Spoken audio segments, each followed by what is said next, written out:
আমার কলিজার ভাই ও বোনেরা, আসসালামু আলাইকুম। সবাই কেমন আছেন? আলহামদুলিল্লাহ, আমিও ভালো আছি। আজকে আপনাদের সাথে শেয়ার করব আমার গ্রামের বাড়ি পুকুর থেকে কিভাবে মাছ ধরেছিলাম।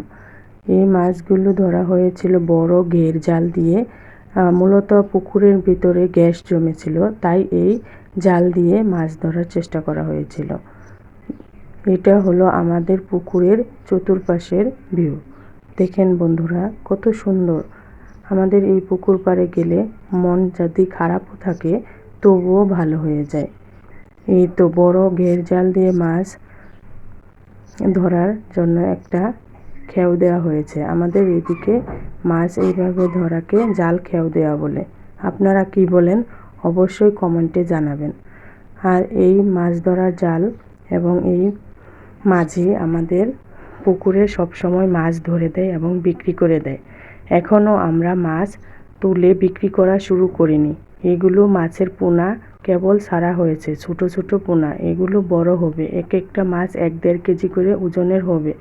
ওই যে বলেছিলাম আমাদের পুকুরে গ্যাস জমেছিল, তাই আমরা এই পুকুরে কয়েকদিন পর পরই এভাবে ঘের জাল দিয়ে খেউ দিয়ে দেওয়া হয়, যেন পানির ভিতরে অক্সিজেন ঢুকে গ্যাস ভালো হয়ে যায়।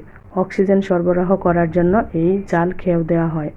আর অল্প কিছু মাছ ধরেছিল এই মাঝিকে পারিশ্রমিক দেওয়ার জন্য। এগুলো মাছ বিক্রি করে তাকে কিছু টাকা দেওয়া হবে। সে যে এই মাছ ধরে দিল এবং জাল খেউ দিয়ে দেওয়া হলো, তাই সে এই মাছগুলো বাজারে নিয়ে যাবে বিক্রি করার জন্য। আর আমরা কিছু মাছ রেখেছিলাম আমাদের খাওয়ার জন্য। মূলত জাল খেউ দেওয়ার উদ্দেশ্য ছিল আমাদের খাওয়ার জন্য মাছ ধরা এবং পুকুরে যে গ্যাস জমেছিল সেগুলো নিষ্ক্রিয় করা, পুকুরের ভিতরে অক্সিজেন সরবরাহ করে দেওয়া, মাছগুলো যেন ভালো থাকে। দেখুন, আমি মাছ কাটতে বসে গেছি আর আমার বাবা সোনাটা আমার পাশেই দাঁড়িয়ে আছে।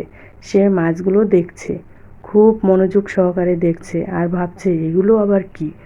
তাই তো আমি বললাম, ধরো বাবা, মাছ একটা ধরে দেখো তো কেমন করে। সে মাছের ঝুড়ি নিয়ে দাঁড়িয়ে পড়েছে, দেখেন। আর আমার বড় মাছ কাটতে অনেক ভালো লাগে।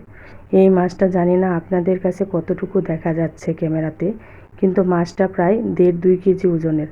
আর এই মাছটা আমার খুব পছন্দের একটা মাছ। এই মাছটার নাম আমরা কালবাউস মাছ বলি। আপনারা কি বলেন অবশ্যই জানাবেন।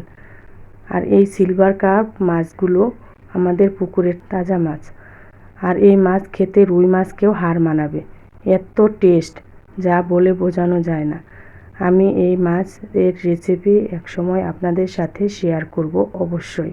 আমার মাছ কাটা শেষ, এখন মাছগুলো ভালো করে ধুয়ে নিব। পরিষ্কার পানি দিয়ে আমি একদম মোটরের কাছে গিয়ে বেশি করে পানি দিয়ে মাছ ধুয়ে নিলাম। দেখছেন মাছগুলো কি সুন্দর রূপোর মতো ঝকঝক করছে।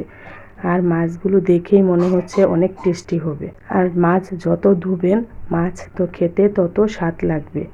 এখন আমি এই মাছটুকু রান্না করব আর বাকিটুকু ফ্রিজে উঠিয়ে রাখবো অন্য সময় রান্না করে খাওয়ার জন্য। আজকের মতো ভিডিওটি এখানেই শেষ করছি। ভালো লাগলে লাইক, কমেন্ট, শেয়ার দিয়ে পাশে থাকবেন। আল্লাহ হাফেজ।